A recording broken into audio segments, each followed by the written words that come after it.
3 quick ways to get faster and avoid embarrassment. What's up, guys? This is John Vickers, owner of Explosive Performance Academy and creator of the C4 method. We help athletes maximize their athleticism through speed, strength, power, and multi-directional skill. 3 quick ways to get faster and avoid embarrassment. The reason why I say avoid embarrassment is because there was this time where I was in 3rd grade, right? I was in 3rd grade. It was field day. Okay, it was field day. I loved field day. Field day was competition. I loved competition. It was extremely fun. And I was a pretty good athlete too. So I'm running, right? I'm running down the field. I'm in this 100-meter dash, and I'm against a couple kids, one of those kids being a girl. Okay? So cones are set up. I'm running. I'm in front of her, right? I'm in front of her. And I feel this little pressure and this little heat coming up from behind me. And all of a sudden, she's in front of me. So I'm like, oh man, like, I gotta get going. What do I gotta do? I remember hearing my coaches say during football, pick your knees up, get your knees up. I didn't know what that meant at the time. But here we go. I'm gonna go ahead and pick my knees up. I'm gonna run. And here we go, I'm passing her. All right, so I'm running, I'm passing her, I'm picking my knees up. I'm covering more distance while I'm running, and I'm passing her. And then I slow up, thinking I finished I crossed the finish line. Guess what? She keeps running. And I'm like, oh man, like what's going on? Come to find out, the finish line was further down the field. So I ended up losing to a girl that day. Something I was definitely embarrassed of because I got heckled by other people. Other boys saying, hey, you lost to a girl.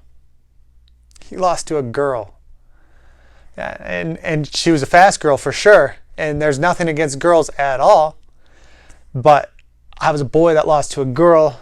As a boy, you know you never want that to happen, especially if you're a pretty athletic boy. And I did.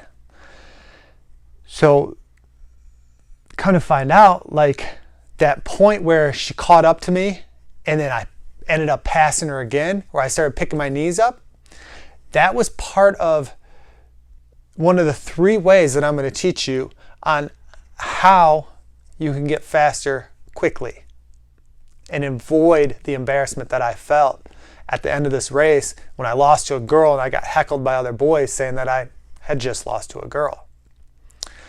So there are 3 main things, right? Okay, the knees up would be your stride length.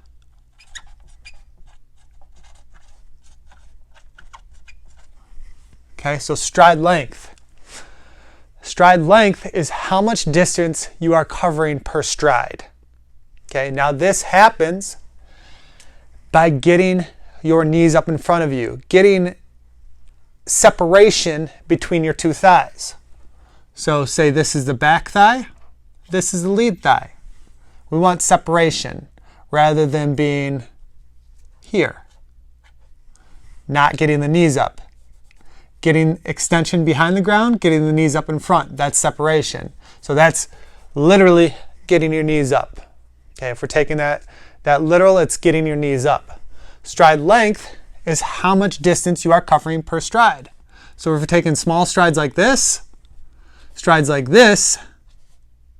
are going to get somebody a lot further, faster than strides like that. So the idea is to always have a big, long stride and cover more distance per stride. More distance per stride, you're going to get to a spot faster. And then number 2, stride frequency.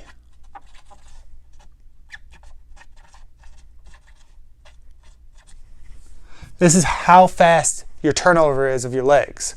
Okay, how fast are you putting your foot down into the ground, getting it back up in front of you, and then back down into the ground? How quickly are you doing that? Stride frequency, typically stride length, is going to be a more simple thing for a taller athlete to improve. Stride frequency, a shorter athlete is typically going to have a faster stride frequency than a taller athlete with a longer stride length. Okay, they just have longer levers. So stride frequency is how fast you're turning over. Now these both can be manipulated. Okay, we can manipulate both those. We can improve both those to help improve your overall speed. And then the third one is force application.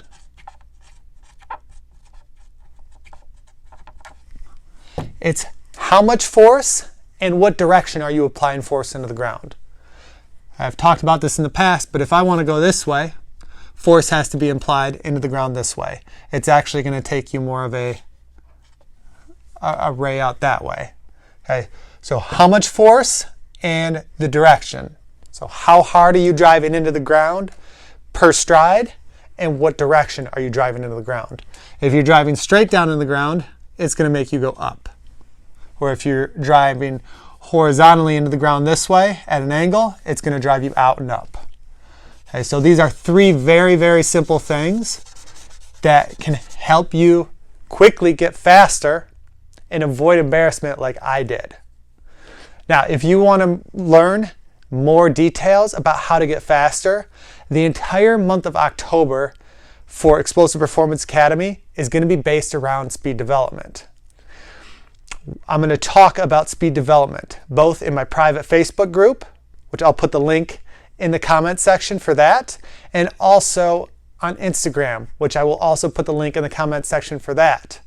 So if you want to learn more about speed and how to develop speed throughout the entire month of October, then either go to our private Facebook group, The Athletic Secrets, or follow us on Instagram at Explosive Performance Academy. I will put both links in the comment section, so go click on the links in the comment section, but also remember, subscribe and like this video. Have a great day. Talk to you next week.